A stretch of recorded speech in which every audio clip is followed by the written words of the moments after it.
Hello! Today I'm continuing my look at Final Fantasy character designs with a look back at Auron from Final Fantasy X. Now, to date, I've mostly considered Final Fantasy designs in terms of protagonists, with a previous look at Lightning, Squall Leonhart, and discussing central heroes in my general character design discussion. But looking to ancillary characters, and particularly in relation to both their role in the story, their role within the game mechanically, a lot can be observed in their design that contributes and alludes to this. And I think Auron is a great case study for this, because before we even necessarily play the game, we get a strong sense of him from the design approach, a sense of knowledge, a sense of power perhaps, and all of this is enveloped in something more mysterious and intriguing. And indeed, as it later transpires, Auron really is the critical intersection of Final Fantasy X's game story, this link between past and present, between Tidus and Yuna,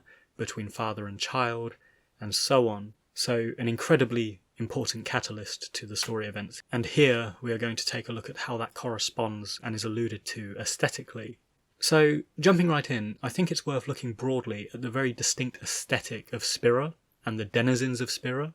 because it's one of the most distinct Final Fantasy worlds that we've seen, and there is generally a very uniform aesthetic of bright, organic, summery colours that extends to our central party, including the Outlander Tidus, and the only key exceptions here, and not without reason,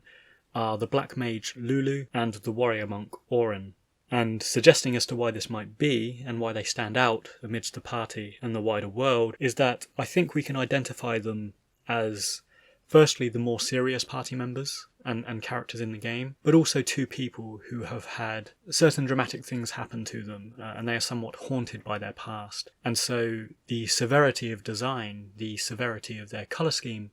nods to these narrative character elements that we will later uncover in the story. And yet right there in the design, our first impressions kind of hint at these things before we really discover them.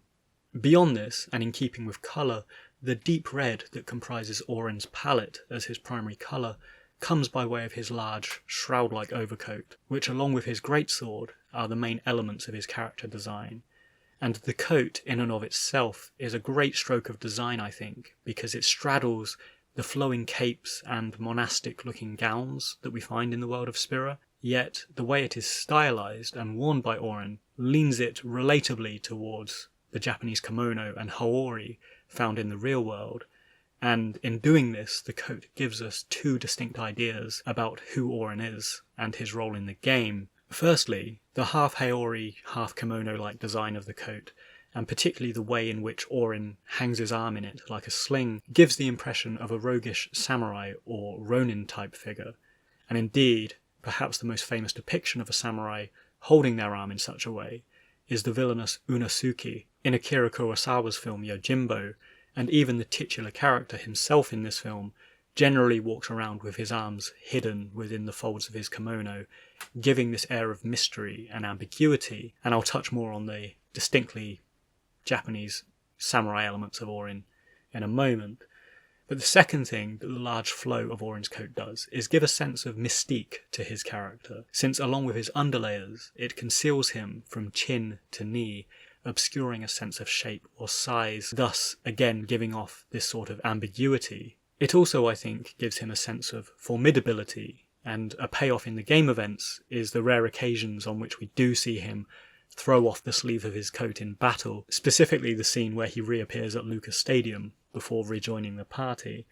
But again, just sticking to the design and the design impressions here, I think it really contributes to this overall first impression of mystery in Auron's character, without even knowing what his role is in the actual story. And I think just a small point on his mystique is that in the sparing episodes where we flash back and see a young Auron, he doesn't wear the sleeve, so it indicates a much more open and less mysterious sort of personality that obviously he adopts after the drama of his experience unfolds and he becomes a much more covetous, sort of closed-off character. Now, coming on to his secondary attributes, I've touched on both the Japanese vibe and the inherent mystique of his character, and I think virtually every other accessory that's appended to him lends itself to one of these two things, with the exception to this being the thing I will note first, which is the shoulder pauldron, or the spolder that he wears strapped to his coat on the left shoulder. And this is an interesting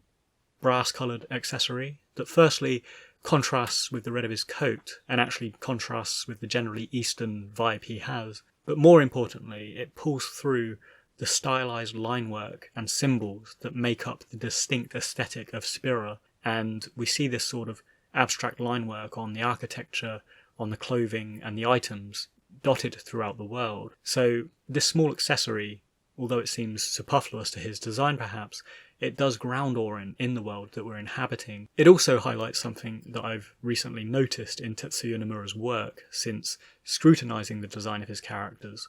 which is that he seems to like single shoulder pauldrons almost as much as he likes belts, since we've seen these on Cloudstrife, Lightning and now Auron, although I would question the practicality of Auron's pauldron, particularly if he's throwing his sleeve off in battle half the time. Other notable accessories of Auron include the monastic-looking prayer beads that he wears at his belt, the sash-like belt, and the sake gourd, which lend themselves to this Japanese aesthetic that I've touched on, and also the sunglasses, which, although they seem like they would juxtapose or jar with the antiquated warrior monk design, I think they generally quite work because they chime with this other key trait of mystery, particularly paired with the scar over his right eye, because it hints at the haunted past and the intrigue of what's happened to Auron that I touched on earlier. I also recently read Neil Gaiman's Norse mythology again,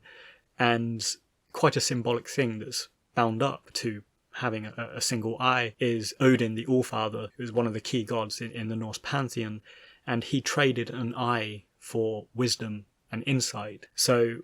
although it's subtle and it may not have been a conscious decision on Nomura's part, I do really like that Auron is the most clued up, knowledgeable character in the party, and possibly in the game. He has all of this knowledge of Jecht and Braska and Sin and the final summoning, so in a way he does transcend the events, he transcends the story, and he has this single eye, so like this wizened symbol, very similar to the Norse god Odin. And very finally, we have Auron's greatsword, which again just doubles down on this status as a formidable warrior monk. And it's also one of the last instances we see of a character in Final Fantasy with an improbably massive sword, at least until we get to Gladio in FF15 and Stranger of Paradise. And I think this just reinforces the protector and guardian role that is Auron's official kind of role in the game, in protecting Lady Yuna. So that was a great weapon too. And actually, doing the final weapon collections, I think this is notable, although it does inch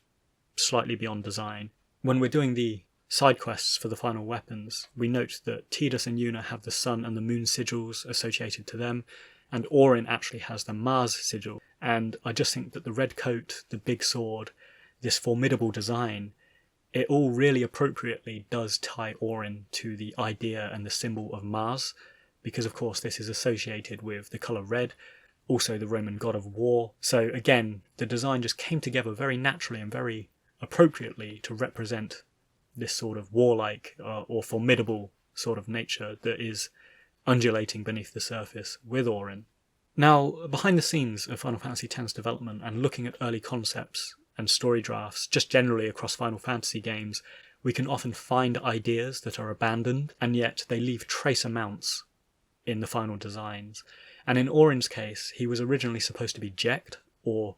Tidus's father, in disguise, guiding him through the world of Spira. And this is obviously something that got dropped later in development, but I do think it carries through aesthetically, because as we've discussed here, he has this very kind of hidden sunglasses, large overcoat and stuff like that. It's very tied up with his design and his eventual characterization. So I really liked how that kind of kernel of an idea did follow through and get found in the final character. So, a brief look at Auron here. I wanted to discuss a character that wasn't necessarily a key hero or key protagonist. And I think Auron's design is a great example of how supporting characters, supporting roles and personalities can be conveyed just as strongly as a hero through their design alone. And I've discussed examples of Final Fantasy Guardian archetypes recently, where Auron featured prominently in that discussion. And I think this is just the other side of that, how the design alone, the concept art and the eventual characterization, aesthetic characterization, really plays to that role and lends itself to our impression of him in the story. If you got this far, thanks for listening. I hope you enjoyed it. And drop a comment below let me know your thoughts on Auron, and please consider subscribing to keep updated with my latest posts.